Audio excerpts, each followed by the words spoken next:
Praise the Lord. കർത്താവിൻ്റെ ധന്യ തിരുനാമം വാഴ്ത്തപ്പെടുമാറാകട്ടെ. ഞാൻ ക്രിസ്തുവിൽ സ്നേഹിക്കുന്ന എല്ലാ ദൈവമക്കൾക്കും 6-ാം മാസത്തിൻ്റെ 19ാമത്തെ പ്രഭാത വന്ദനം കൂടെ അറിയിക്കുന്നു.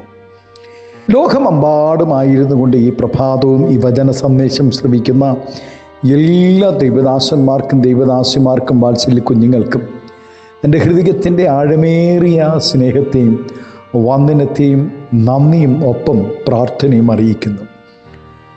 പ്രാർത്ഥനയോടുകൂടെ ഈ പ്രഭാതവും വചന സന്ദേശത്തിലേക്ക് നമുക്ക് പ്രവേശിക്കാം. കർത്താവിൻ്റെ ദാസിദാസന്മാരെ നിങ്ങളെല്ലാവരും ക്ഷേമത്തോടുകൂടെ സന്തോഷത്തോടുകൂടെ സമാധാനത്തോടുകൂടെയാണെന്ന് കർത്താവിൽ വിശ്വസിക്കുന്നു. ഈ പ്രഭാതവും ആമേൻ നമ്മുടെ ആയുസ്സിൽ കാണുവാൻ ദൈവം ഭാഗ്യമൊരുക്കിയല്ലോ. ദൈവസന്നിധിയിൽ നമ്മൾ കഴിഞ്ഞ നാളുകളിൽ പ്രാർത്ഥിച്ച അനേക പ്രാർത്ഥനയുടെ മറുപടികളെ കാണുവാനും കേൾക്കുവാനും ദൈവം സഹായിച്ചതിനെ ഓർത്ത് കർത്താവിനെ സ്തുതിക്കുന്നു, സ്തോത്രം ചെയ്യുന്നു. എല്ലാവരുടെയും പ്രാർത്ഥന ഒരിക്കൽ കൂടെ ചോദിക്കുന്നു. നിങ്ങളുടെ വിലയേറിയ പ്രാർത്ഥന ഞങ്ങളും പറയപ്പെട്ട നിങ്ങൾ അറിയിച്ച പ്രാർത്ഥനകൾ ഞങ്ങളും ശ്രദ്ധയോടെ പ്രാർത്ഥിച്ചു വരുന്നു. ദൈവം ഈ നാളുകളിൽ അത്ഭുതം ചെയ്യും. അത്ഭുതവാനായ ദൈവം നാം വിശ്വസ്തയോടുകൂടെയാണെങ്കിൽ ദൈവം നമുക്ക് വേണ്ടി അത്ഭുതങ്ങളെ ചെയ്യുവാനിടയാകും. ആമേൻ. പ്രാർത്ഥനയോടുകൂടെ ഈ പ്രഭാതവും വചന സന്ദേശത്തിലേക്ക് നമുക്ക് പ്രവേശിക്കാം. ആമേൻ. സ്തോത്രം. 13-ാം സങ്കീർത്തനത്തിൽ സങ്കീർത്തനക്കാരൻ പാടുന്നു, യഹോവയെ രക്ഷിക്കണമേ, ഭക്തന്മാർ ഇല്ലാതെ പോകുന്നു, വിശ്വസ്തന്മാർ മനുഷ്യപുത്രന്മാരിൽ കുറഞ്ഞിരിക്കുന്നു. ഏതു നല്ല ഗുണങ്ങളെക്കാളും ഏറ്റവും മുന്നിട്ട് നിൽക്കുന്നത് വിശ്വസ്തതയാണ്. മിക്ക മനുഷ്യരും തങ്ങളോട് ദയാലുവായ ഒരുത്തനെ കാണും, എന്നാൽ വിശ്വസ്തനായ ഒരുത്തനെ ആർ കണ്ടെത്തും? തന്നെ ഏൽപ്പിച്ച താലന്ത് വ്യാപാരം ചെയ്ത മനുഷ്യനെ ദൈവം നന്നും നല്ലവനും വിശ്വസ്തനുമായ ദാസനെ എന്നാണല്ലോ സംബോധന ചെയ്തത്. എന്നാൽ വിശ്വസ്തന്മാരുടെ എണ്ണം കുറഞ്ഞുകൊണ്ടിരിക്കുന്നു എന്നാണ് ഇവിടെ ഭക്തൻ വിലപിക്കുന്നത്. വിശ്വസ്തയോടുകൂടെ ജീവിക്കുക എന്നുള്ളത് അല്പം പ്രയാസമുള്ള കാര്യമാണ്. ദൈവത്തിൻ്റെ വിശേഷ ഗുണങ്ങളിൽ ഒന്നാണ് വിശ്വസ്തത എന്നുള്ളത്. ദൈവത്തോടും മനുഷ്യരോടും പ്രത്യേകിച്ച് നാം ഏർപ്പെടുന്ന സകല വിഷയങ്ങളിലും നാം വിശ്വസ്തരായിരിക്കണം.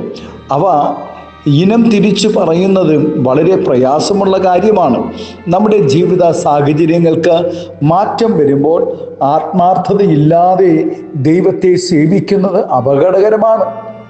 നമ്മുടെ പ്രാർത്ഥനകൾക്ക് ഉത്തരം ലഭിച്ചാലും ഇല്ലെങ്കിലും, ജീവിത സാഹചര്യം മാറിയാലും ഇല്ലെങ്കിലും, നാം മറ്റുള്ള മാർഗങ്ങളിലേക്ക് തേടിപ്പോകാതെ ആത്മീയ വിഷയങ്ങളിൽ നാം വിശ്വസ്തരായിരിക്കണം. ഒന്നാമതായി ഇസ്രായേലിന് നേരിട്ട അനർത്ഥങ്ങളുടെ ഒന്നാമത്തെ കാരണം അവർ ദൈവവചനം പ്രമാണിക്കുന്ന കാര്യത്തിൽ വിശ്വസ്തരായിരുന്നില്ല എന്നതാണ്. വചനം കൃത്യതയോടെ പ്രമാണിക്കാതെ ദൈവത്തോട് കപടം കാണിച്ചതുകൊണ്ട് ആ ജനം പിന്നെയും കഷ്ടത്തിലായി. അതുനിമിത്തം അവർ അധോഗതി പ്രാപിക്കുവാൻ കാരണമായി തീർന്നു. ദശാംശം കൊടുക്കുന്ന കാര്യത്തിൽ നാം വിശ്വസ്തരായിരിക്കണം. ലഭിക്കുന്നത് കൊണ്ട് ബഹുനില മന്ദിരങ്ങൾ പണിയുകയും വില കൂടിയ വാഹനങ്ങൾ വാങ്ങുകയും മറ്റുള്ളവരെ കൊണ്ട് കൊടുക്കുവാൻ പ്രേരിപ്പിക്കുകയും ചെയ്യുന്ന ഈ മിടുക്കന്മാരെ ദൈവം വിശ്വസ്തയോടെ ഒരു നാൾ കൈകാര്യം ചെയ്യും എന്നുള്ളതിന് സംശയമില്ല. അതുപോലെ തന്നെ നിയമപ്രകാരം വിവാഹിതരായ ദമ്പതികൾ തങ്ങളുടെ പങ്കാളികളോട് എല്ലാ കാര്യത്തിലും വിശേഷാൽ ദാമ്പത്യ ജീവിതത്തിൽ വിശ്വസ്തരായിരിക്കണം. ബഹുഭൂരിപക്ഷം മനുഷ്യരെയും സാത്താൻ വീഴ്ത്തിക്കളയുന്ന ഒരു മേഖലയാണ് സ്തോത്രം തെറ്റായ ലൗകിക ജീവിതം. ഭാര്യയുടെ മുന്നിൽ ഇല്ലാതെ, ഭർത്താവിൻ്റെ മുന്നിൽ വിശ്വസ്തതയല്ലാതെ, മാതാപിതാക്കളുടെ മുന്നിൽ വിശ്വസ്തതയല്ലാതെ, കുടുംബജീവിതത്തിൽ വിശ്വസ്തരല്ലാതെ, ദൈവസഭയ്ക്കകത്ത് വിശ്വസ്തതയല്ലാതെ എത്രയോ പേർ നല്ലവനായി നല്ലവളായി ജീവിക്കുന്നു. കൂടാതെ വിശ്വസ്തതയില്ലാതെ സ്തോത്രം കാണപ്പെടുന്ന ഒരു മേഖലയാണ് രഹസ്യങ്ങൾ സൂക്ഷിക്കുന്ന കാര്യത്തിൽ. രഹസ്യങ്ങൾ ചോരുന്നത് നിമിത്തം ലോകത്തിലുണ്ടാകുന്ന പ്രശ്നങ്ങൾ കണക്കില്ല. ഒന്നാമതായി നാം രഹസ്യങ്ങൾ സൂക്ഷിക്കുന്ന കാര്യത്തിൽ വിശ്വസ്തരായിരിക്കുക. നാം വിശ്വസ്തരായി നിലനിന്നാൽ ദൈവം നമ്മെ കാത്തുപരിപാലിക്കും. ദൈവം അവരോടുകൂടെ വസിക്കുകയും അവരെ അധികത്തിന് സ്തോത്രം വിചാരകന്മാരാക്കി വയ്ക്കുകയും ചെയ്യും. ആമേൻ. ഗബ്രിയേൽ ദൂതൻ വിശ്വസ്തനായിരുന്നു. ദൈവം തന്നിൽ ഏൽപ്പിക്കുന്ന ദൂതുകൾ വിശ്വസ്തയോടെ കൃത്യമായി എത്തിക്കേണ്ട കരങ്ങളിൽ തന്നെ, ആ വ്യക്തികളിൽ തന്നെ എത്തിക്കും. ആമേൻ. മറിയയോട് പറയേണ്ട ദൂത് മറിയയോട് തന്നെ പറഞ്ഞു. യോസഫിനോട് പറയേണ്ട ദൂത് യോസഫിനോട് തന്നെ പറഞ്ഞു. എന്നാൽ മനുഷ്യൻ ഒന്നിലും വിശ്വസ്തരല്ല.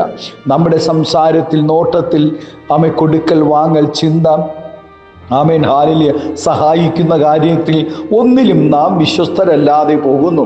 പ്രിയ ദൈവമൈതലേ, നമ്മുടെ കർത്താവ് വിശ്വസ്തനായിരുന്നു. ആ കർത്താവിനെ പിന്തുടരുന്ന നമുക്കും വിശ്വസ്തയോടെ, വിശുദ്ധിയോടെ നമ്മുടെ ആത്മീയ ജീവിതം പിന്തുടരാം. ദൈവം നമ്മെ ഈ പ്രഭാതം അതിനായി നമ്മെ സഹായിക്കട്ടെ, അനുഗ്രഹിക്കട്ടെ എന്ന് ആത്മാർത്ഥമായി നമുക്ക് പ്രാർത്ഥിക്കാം. ദൈവസന്നിധി ഇന്ന് പ്രഭാതത്തിൽ സ്തോത്രം സ്തോത്രം ഹാലിലെ ഭക്തനോടുകൂടെ ചേർന്ന് യഹോവയെ രക്ഷിക്കണമേ. ഭക്തന്മാരില്ലാതെ പോകുന്നു, വിശ്വസ്തന്മാർ മനുഷ്യപുത്രന്മാരിൽ കുറഞ്ഞിരിക്കുന്നു. ഹല്ലേലൂയ. ഈ നാളുകളിൽ കുറഞ്ഞു പോകുന്ന വിശ്വസ്തന്മാരുടെ നടുവിൽ നമ്മെ വിശ്വസ്തരായി എണ്ണുവാൻ തക്കവണ്ണം ദൈവകരങ്ങൾ നമ്മെ ഏൽപ്പിച്ചു കൊടുക്കാമോ? കണ്ണുകളെ അടയ്ക്കാം, നമുക്ക് പ്രാർത്ഥിക്കാം.